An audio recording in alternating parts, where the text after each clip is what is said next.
Hello guys, कैसे हैं आप लोग। Hope you all are doing well and study very very hard. आज हम स्टार्ट करेंगे केमिकल इक्विलिब्रिया और उसको ख़त्म भी करेंगे। मैं आज की क्लास में सिर्फ और सिर्फ आपके साथ टिप्स एंड ट्रिक्स शेयर करूंगी जो मुझे पता है related to chemical equilibria chapter. ठीक है, बहुत इंपॉर्टेंट ट्रिक्स है। हर ट्रिक के साथ हम क्वेश्चंस लेते हुए चलेंगे, प्रीवियस ईयर के, गेट के, सीएसआई या नेट के। इतना इज़ मोर देन सफिशिएंट। ठीक है, मैंने इसीलिए लिख दिया है ताकि आपके नोट्स भी बन जाएं और आपको रिवाइज करने में भी आसानी हो। ठीक है, और मेरे को भी टाइम वेस्ट ना हो लिखने में। ओके, हम लोग मेन ट्रिक्स के ऊपर फोकस करेंगे। 3 ट्रिक्स हैं, तीनों को लेते हुए चलते हैं। ठीक है, लेट्स गेट स्टार्टेड। देखो, chemical equilibria it's a chapter about equilibrium. सारा का सारा जो भी हम पढ़ेंगे सारा इक्विलिब्रियम से रिलेटेड पढ़ेंगे। इक्विलिब्रियम क्या होता है? देखो, होता क्या, एक रिएक्शन में क्या होता है, एक रिएक्टेंट होता है, वो रिएक्ट करता है, प्रोडक्ट बनाता है। ठीक है, जब वो पूरी तरीके से ख़त्म हो जाता है रिएक्टेंट या पूरी तरीके से प्रोडक्ट बन जाता है तो वो रिएक्शन स्टॉप हो जाती है। पर कई बार ऐसा होता है, जैसे हम लोग पढ़ते हैं इलेक्ट्रोकेमिस्ट्री में, है ना, एक स्ट्रॉन्ग इलेक्ट्रोलाइट होता है, जैसे HCl है, H2SO4 है, वो कंप्लीटली डिसोशिएट हो जाते हैं H+ और Cl नेगेटिव आयंस के अंदर, और कंप्लीटली प्रोडक्ट में डिसोशिएट हो जाते हैं। बट जो वीक इलेक्ट्रोलाइट होते हैं वो पूरी तरीके से डिसोशिएट नहीं होते हैं। वो थोड़े से देर के बाद उनके बीच में एक इक्विलिब्रिया की कंडीशन आ जाती है। इक्विलिब्रिया की कंडीशन लाइक दिस, है ना, कि ए ने बी के साथ रिएक्ट किया और CO D बना दिया। अब एक ऐसा टाइम आया जब यही वापस जो है AO B बनाने लग गया। ठीक है, वो वीक इलेक्ट्रोलाइट के केसेस में होता है। तो ये स्टेज जब आप फर्दर रिएक्टेंट प्रोडक्ट में चेंज नहीं होगा और अब फर्दर प्रोडक्ट जो है रिएक्टेंट में चेंज नहीं होगा। अब एक ऐसी स्टेज आ चुकी है, दोनों बराबर बन चुके हैं, दोनों इक्विलिब्रियम की कंडीशन में है, दैट इज कॉल्ड इक्विलिब्रिया।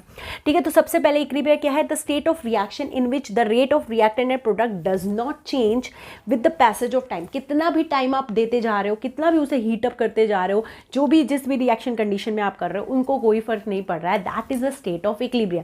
ये मेन फीचर्स पॉइंट है, कभी कभी इसी से क्वेश्चन आ जाता है। देखो, क्या मतलब इक्विलिब्रिया की पोजीशन पे क्या क्या चीजों में चेंजेस होते हैं, क्या क्या है क्या नहीं है।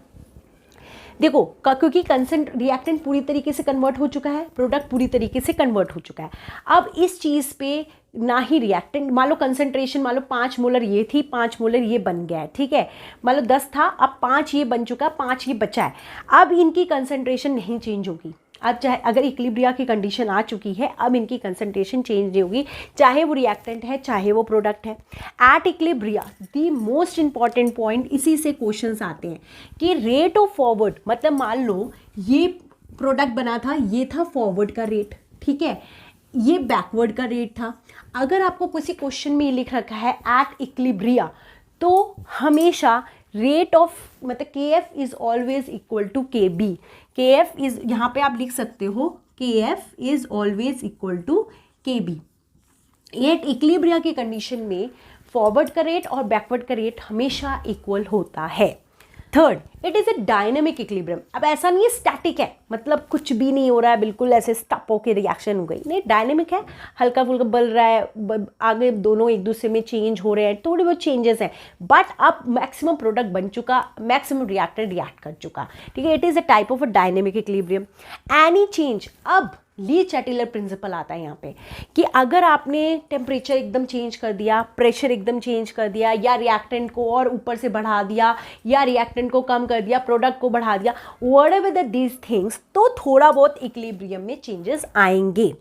द मोस्ट इंपॉर्टेंट, ये भी क्वेश्चन आता है, वैसे आप लोगों को पता होगा, catalyst does not alter the rate of the reaction. Question आया आपके पास कि एक इक्विलिब्रिया की कंडीशन है, अब मैंने एक कैटलिस्ट ऐड कर दिया, क्या रेट बढ़ जाएगा, क्या रेट घट जाएगा, क्या रेट रिमेन कांस्टेंट और मतलब डज नॉट चेंज, इस तरह का कुछ क्वेश्चन आया, तो आप क्या करेंगे, it does not change. Equilibria का कोई भी इफेक्ट नहीं होगा by the adding of catalyst. The most important point and the most important point जो कि इलेक्ट्रोकेमिस्ट्री में भी हम यूज़ करते हैं, कि अगर कहीं किसी भी क्वेश्चन में इक्विलिब्रिया लिखा हुआ है तो आप आंख बंद करके डेल्टा G की वैल्यू क्या लोगे, 0।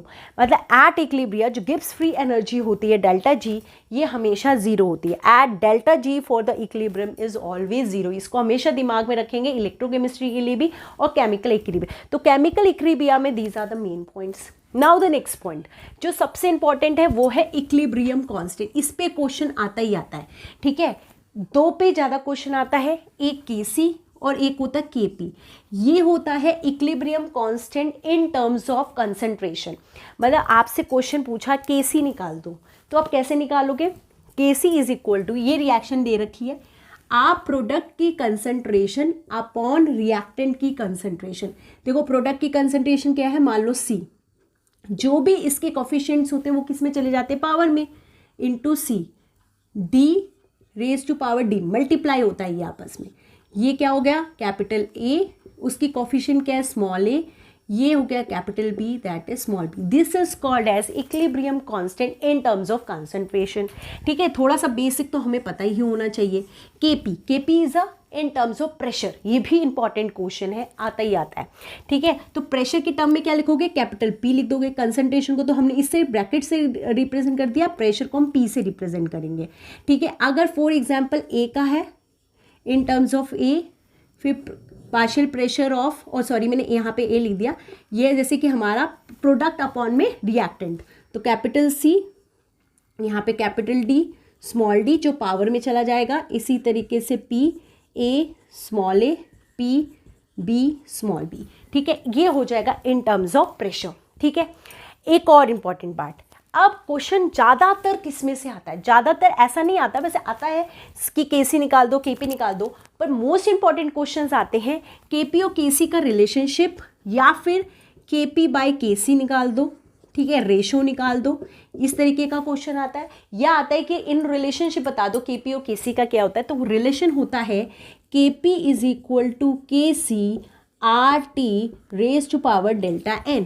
डेल्टा एन क्या है, number of moles of product minus number of moles of reactant. मतलब अगर मैं यहाँ पे डेल्टा एन लिखना चाहती तो delta N is equal to क्या हो जाता, स्मॉल c, ये इसका कोफिशिएंट है, यही मोल्स होते हैं, तो C plus D minus A plus B. मतलब प्रोडक्ट के जो भी नंबर ऑफ मोल्स हैं, ये हम लोग इलेक्ट्रोकेमिस्ट्री, केमिकल काइनेटिक्स, थर्मोडायनेमिक्स में सबसे ज़्यादा यूज़ करते हैं ये सब चीज़ें। ठीक है, तो C और D को ऐड किया, उसमें से A और B जो भी number of moles of the product minus reactant will give you delta N. वो तो हो गया। ये है हमारा टेम्परेचर इन कैल्विन, ये हमारा होता है R, इसकी वैल्यू होती है R इज इक्वल टू 0.0821 पर केल्विन पर मोल। ठीक है, तो यहाँ से हमारा रिलेशनशिप आता है Kp is equal to Kc RT delta N। अगर हमको कोई भी चीज़ दे रखी है, हम कोई भी चीज़ निकाल सकते हैं। अभी आपको मैं बहुत इंपॉर्टेंट ट्रिक्स के साथ इसके क्वेश्चंस करवाऊंगी। एक द मोस्ट इंपॉर्टेंट, ये इस तरीके का ग्राफ आता है। ठीक है, कंसंट्रेशन विद टाइम, हमें पता है जब अब रिएक्टेंट रिएक्ट कर रहा है, प्रोडक्ट बना रहा है, तो ऑब्वियस रिएक्टेंट की कंसंट्रेशन घटेगी और प्रोडक्ट की कंसंट्रेशन बढ़ेगी। तो ये हमें घटता हुआ मिल रहा है, ये हमें प्रोडक्ट हो रहा है, ये वाली जो कंडीशन है ये इसमें इक्विलिब्रियम आ गई है। ठीक है, तो क्वेश्चन आ जाता है कि ये A क्या रिप्रेजेंट कर रहा है, B क्या रिप्रेजेंट कर रहा है, ये हो गया इक्विलिब्रियम। ये क्वेश्चन आ जाते हैं कि एट इक्विलिब्रियम डेल्टा G की क्या वैल्यू होगी, तो delta G is equal to 0। ठीक है, तो this is the basic part. एक थोड़ी सी नॉलेज मुझे बेसिक पार्ट की होनी बहुत ज़रूरी है, then we can move to the tricks. अब हम करेंगे questions related to Kp and Kc। ठीक है, और डेल्टा N के साथ क्या रिलेशंस हैं वो सब अब हम करेंगे। सो गाइज, अब हम लोग करते हैं क्वेश्चंस। ठीक है, जितना अभी तक पढ़ा उतने से क्वेश्चन करते हैं। देखो, अभी मैंने आप लोगों को बताया Kp is equal to Kc RT delta N। ठीक है, यहाँ पे पहले ये दोनों पार्ट करते हैं। देखो, अभी हमने किया Kp is equal to Kc RT delta N।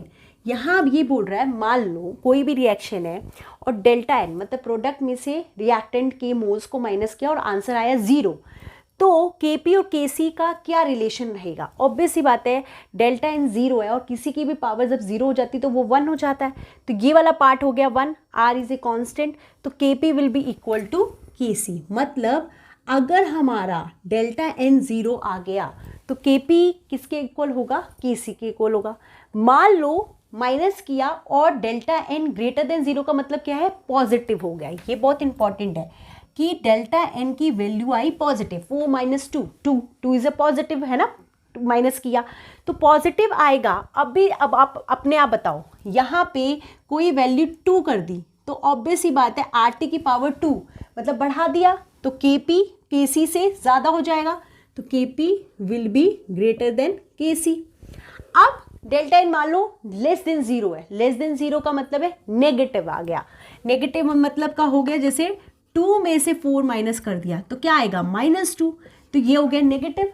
अब -2 मतलब RT चला जाएगा नीचे, अभी हम ये सब भी करके देखेंगे, ठीक है। ये रिलेशंस एक बार इन शॉर्ट समझो, तो Kp क्या हो जाएगा, ऑब्वियस लेस देन Kc, ठीक है। अब क्वेश्चन आते हैं, ये सारे के सारे इसी के ऊपर बेस्ड हैं, अभी करके देखेंगे, ठीक है। अभी सबसे पहला क्वेश्चन है कि रेशो निकाल दो Kp और Kc की, एक ये इक्वेशन है, एक ये इक्वेशन है। देखो Kp is equal to Kc RT delta N, अभी हमें Kp अपॉन Kc निकालना है, ये मैं यहाँ ले गई तो ये क्या हो जाएगा RT डेल्टा एन, ये दोनों के दोनों कांस्टेंट है। डेल्टा एन देखते हैं, डेल्टा एन मतलब, और एक और बात देखो, ये गैशियस होने चाहिए, उन्हीं को आप मोल्स में कंसीडर कर सकते हो, सॉलिड और लिक्विड को हम लोग नहीं लेते, उनकी वैल्यू 1 लेते, चाहे वो कंसंट्रेशन हो चाहे मोल्स की बात हो, ठीक है। अब यहाँ पे क्या आ जाएगा 2 और यहाँ पे 1 और 1 2, तो 2 में से 2 गए, मतलब delta N is equal to, product कितने हैं 2 minus reactant 2 is equal to 0, ये 0 हो गया, मैंने बोला किसी की पावर 0 इज इक्वल टू 1, ये हो गया 1, तो Kp is equal to Kc, या रेशो बोलो तो 1:1, ठीक है। अब ये वाला क्वेश्चन करते हैं, सेकंड वाला, इसको यहाँ पे कर देती हूँ। ये हो गया 2 में से 3 और 1, ये भी गैस है, ये भी गैस है, ammonia is also a gas. 2 minus 4, अब यहाँ पे देखो delta N is equal to 2 minus 4 is equal to -2, मतलब डेल्टा एन आ गया नेगेटिव, और डेल्टा एन नेगेटिव का मतलब क्या हो गया, Kp upon Kc is equal to RT की पावर -2, ठीक है ना। अब माइनस में है, अब ऑब्वियस सी बात है, अगर ये माइनस में है तो ये क्या हो जाएगा 1 अपॉन, इसको नीचे ले जा सकती हूँ, RT का स्क्वायर, ये भी लिख सकते हैं ना। अब ये बताओ 1 को मतलब RT कुछ भी है, 5 भी है, फॉर एग्जाम्पल 2 है, तो 2 की पावर क्या हो गया 4 इज इक्वल टू 1/4, मतलब ये आएगा 0 पॉइंट समथिंग समथिंग, मतलब 0 से कम, मतलब नेगेटिव, और नेगेटिव आ गया तो इसका मतलब क्या है, Kp will be less than Kc, क्योंकि Kc को मैं वहां पे ले गई, ठीक है, तो Kp will be less than Kc, ठीक है। और जो भी आ जाएगा वो आप रेशो में निकाल सकते हो।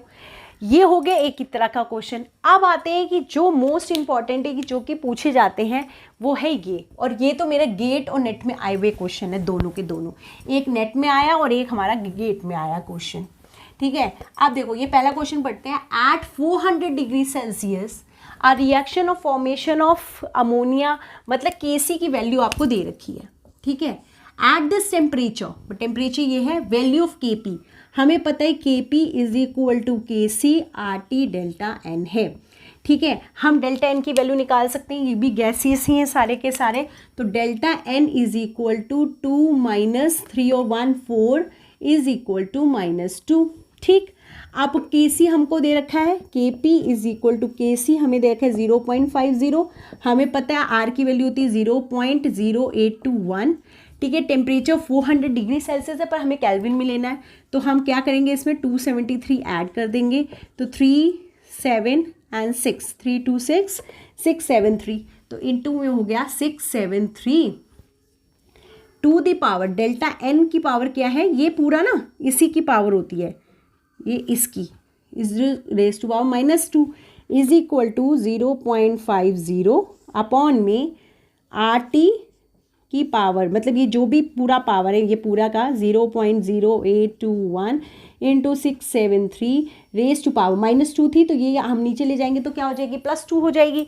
इस पूरे को सॉल्व करोगे तो आपका आंसर आएगा 0.0001, और इसी को हम क्या लिख सकते हैं 1 इंटू 10 टू द पावर -4, तो Kp हमारा आ जाएगा 1 इंटू 10 टू पावर -4।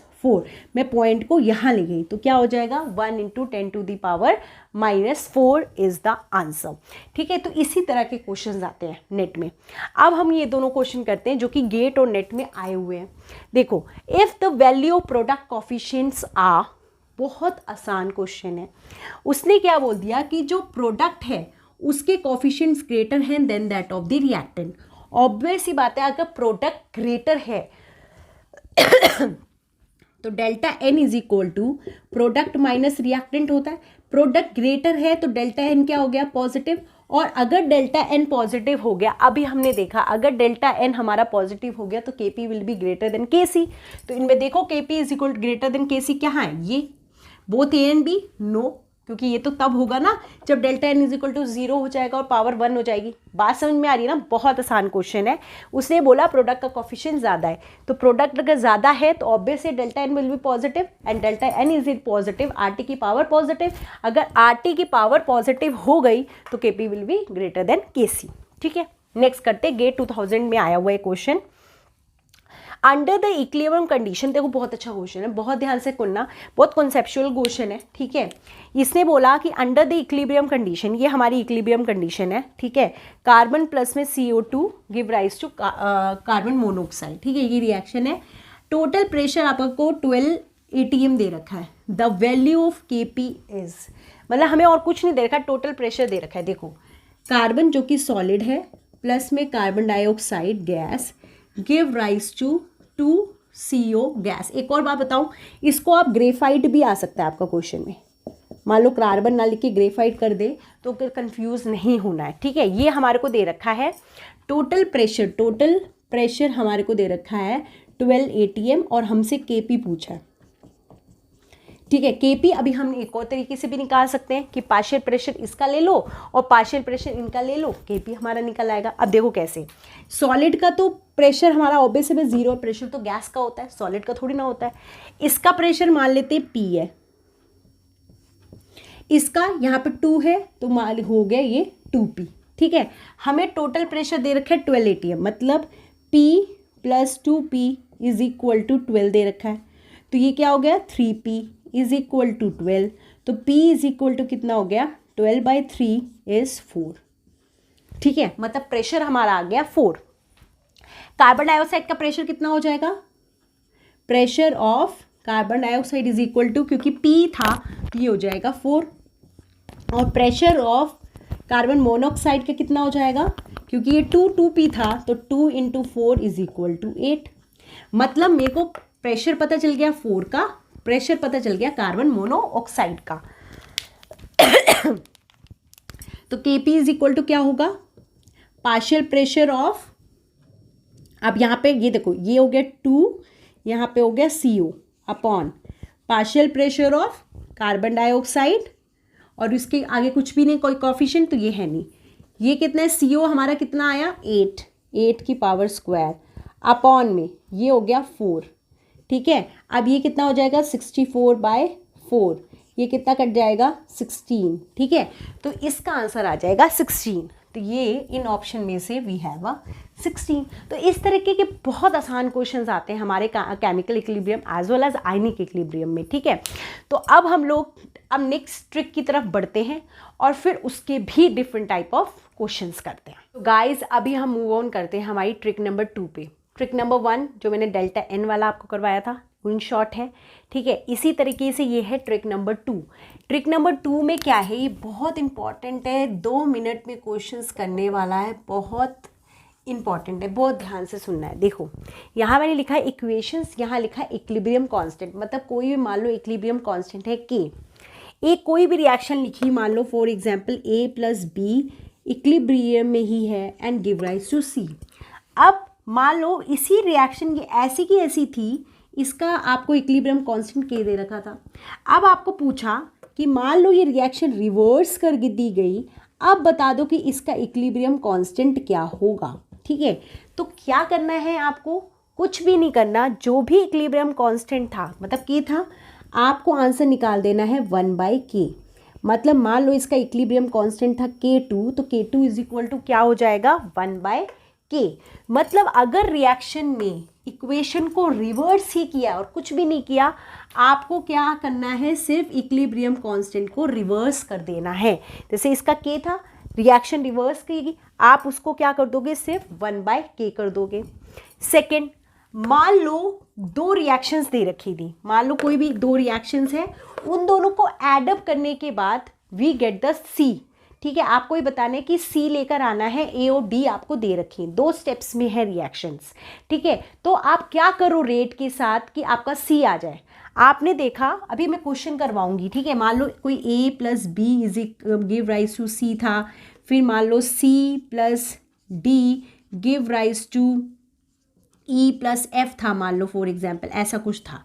ठीक है, ये 2 स्टेप्स में रिएक्शंस थी और आपको आंसर निकालना था A plus B give rise to E plus F. मतलब अब आप क्या करोगे इसके साथ, आप इसको ऐड कर दोगे, ऐड करोगे, ये आपस में माइनस कट जाएंगे, ये पूरा का पूरा आ जाएगा। मतलब 2 स्टेप्स में रिएक्शन दे रखी है, तीसरी आपसे पूछिए कि इसका रेट क्या होगा, तो आपको क्या करना है, रेट्स को बस मल्टीप्लाई कर देना है। मतलब इसका जो रेट है वो क्या हो जाएगा, K1 इंटू में K2। ये बहुत इंपॉर्टेंट है, इलेक्ट्रोकेमिस्ट्री में ये यूज़ होता है, बहुत ज़्यादा इंपॉर्टेंट है। मतलब अगर 2 स्टेप्स में है तो आपका आंसर हो जाएगा K1 इंटू में K2। बस सिंपल सी, अगर एडअप करने पे वी गेट द रिएक्शन, उन दोनों को ऐड करने पे वी गेट द रिएक्शन, तो रेट क्या करने हैं, ऐड नहीं करने, रेट हमारे क्या होंगे, मल्टीप्लाई होंगे, रेट हमारे क्या होंगे, मल्टीप्लाई होंगे। अब मान लो ए प्लस बी था, एक रिएक्शन हमें ए को भी 2 से डिवाइड कर रखा है, बी को 2 से, मतलब पूरी रिएक्शन को 2 से डिवाइड कर रखा है, तो हमारे रेट पे क्या फ़र्क पड़ेगा, रेट हो जाएगा हमारा अंडर रूट ऑफ के। मतलब जो भी के है उसका आप क्या कर दोगे, अंडर रूट कर दोगे। ठीक है, अब क्या है, मल्टीप्लाई बाय 2। मान लो ये एक रिएक्शन है, जो रिएक्टेंट थी वो हमने रिजल्टेंट थी उसमें मल्टीप्लाई बाय 2 थी, तो अगर मल्टीप्लाई होगी तो आप रेट को कर दोगे स्क्वायर। देखो अभी ये कैसे समझ में आएगा, जब आप क्वेश्चंस करोगे, जब क्वेश्चन करोगे तो आपको ये ट्रिक अप्लाई करनी आ जाएगी। बस आपको ये ध्यान रखना है, रिवर्स होगा तो 1/k करेंगे, 2 स्टेप्स में है और ऐड करके वही थर्ड वाली बन रही है तो मल्टीप्लाई करना है, डिवाइड बाय 2 है अंडर रूट करना है, अगर मल्टीप्लाई है तो स्क्वायर कर देना है। बस इतनी सी बात याद रखेंगे, सारे क्वेश्चन हो जाएंगे। अब जैसे ये क्वेश्चन दे रखा है, गेट 2010 में आया था, for the pair of reactions given below, 2 reaction है, एक ये N2 plus hydrogen give rise to ammonia. अब ये रिएक्शन है, अब देखो ध्यान से देखो, ये N2 प्लस 3H2 था, इस रिएक्शन में डिवाइड बाय 2 कर रखा है।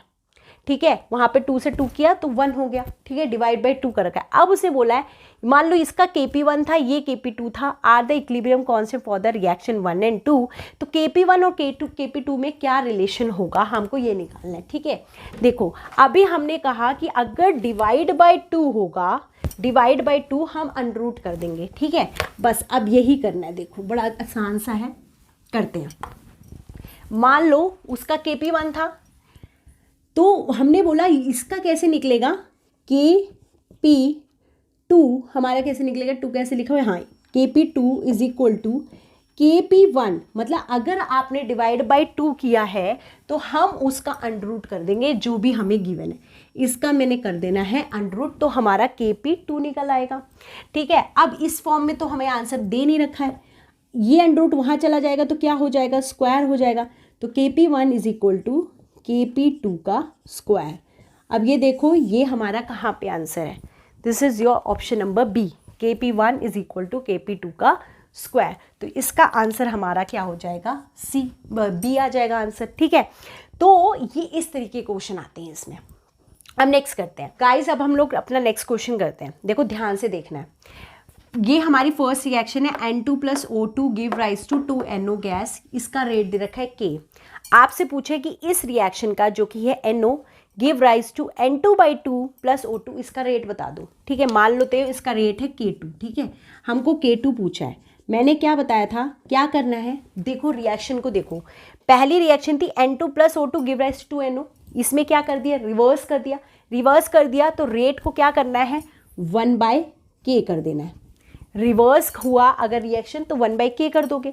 नेक्स्ट क्या किया है, 2 से देखो डिवाइड किया है, क्योंकि अगर आप इसको 2 से डिवाइड करोगे तो N2/2 हो जाएगा, इसको 2 करोगे ये 2 हो जाएगा, ये क्या हो जाएगा 1 हो जाएगा, मतलब डिवाइड बाय 2 कर रखा है, तो डिवाइड बाय अगर 2 कर रखा है तो के उसका रेट को क्या कर दोगे, अंडर रूट कर दोगे, तो ये हो जाएगा अंडर रूट, तो ये K2 is equal to 1/√k, ये होना था इसका आंसर। ठीक है, अब एक और क्वेश्चन करते हैं जो कि CSIR नेट में आया हुआ है, फिर इस टॉपिक को हम यहाँ पे ख़त्म करेंगे।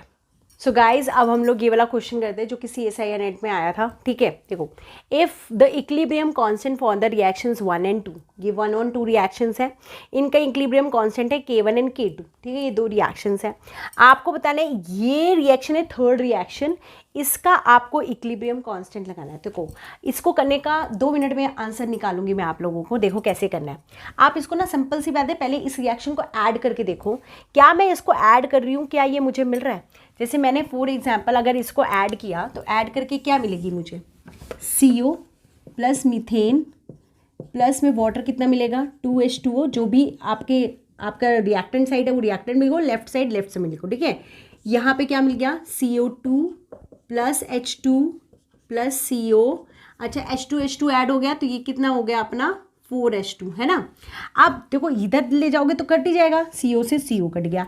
अब ये देखो क्या ये रिएक्शन मेरी इधर सी है, methane plus 2H2O give rise to CO2 plus में H2, मतलब इन दोनों को मैंने ऐड किया, वी गेट द दिस। अभी मैंने ट्रिक बताई थी, मैंने क्या था, डिवाइडेड इनटू 2 स्टेप्स। अगर 2 स्टेप्स में आपको डिवाइड कर रखी है रिएक्शन और आपको ऐड करने के बाद अगर यही रिएक्शन मिल रही है, आपने ऐड किया आपको यही मिल गई आपकी रिएक्शन, तो आपको इक्विलिब्रियम कांस्टेंट को ऐड नहीं करना है, क्या करना है, मल्टीप्लाई करना है। तो देखो K1 plus K2, K1 minus K2, K1 into K2, तो क्या आंसर हो जाएगा K1 इंटू K2। मुझे इन रेट्स को क्या करना है, मल्टीप्लाई करना है। तो देखो 2 मिनट में ट्रिक से आपका ये 4 मार्क्स का क्वेश्चन, देखो क्वेश्चन नंबर 111 मतलब 111 क्वेश्चन है, तो ये C पार्ट में क्वेश्चन आया था 4 मार्क्स का। 2 मिनट में अगर किसी को ये ट्रिक पता थी तो 2 मिनट में ये क्वेश्चन उसने कर देने थे, ठीक है। अब इसका सिर्फ एक छोटा सा पार्ट रहता है जो कि छोटा नहीं काफ़ी बड़ा ही है, एक्चुअली मुझे समझाना भी पड़ेगा उसको। ली चैटलर प्रिंसिपल, कैसे ट्रिक से मैं उसके कम से कम 5-6 क्वेश्चंस आप लोगों को करवाऊंगी, कैसे ट्रिक से उस क्वेश्चंस को आप 2 मिनट में, ऐसे ही 4 मार्क्स के क्वेश्चंस आते हैं, 2 मिनट में कैसे सॉल्व करेंगे वो अब हम करेंगे हमारी नेक्स्ट वीडियो में। This is for this class, thank you so much.